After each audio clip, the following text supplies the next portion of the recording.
In this video, we will see how to configure OMS Environment Configuration.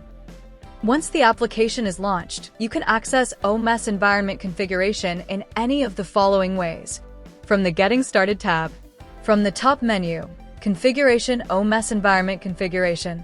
From the right side panel by selecting OMS Environment Configuration. The OMS Environment Configuration screen will open. Choose Instance. Enter Environment Configuration details. Environment name, URL, password, version. Since I am using traditional deployment, select the Sterling home path. The client JR file will be generated automatically. Select the application server name and version. We have already provided instructions about the OMS environment configuration. Please refer to them if needed. Once you have configured the environment, click Save.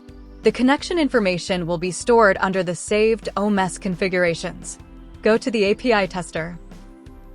Select the API name and the configured environment. Click the Invoke API button. The result will be displayed in the output window.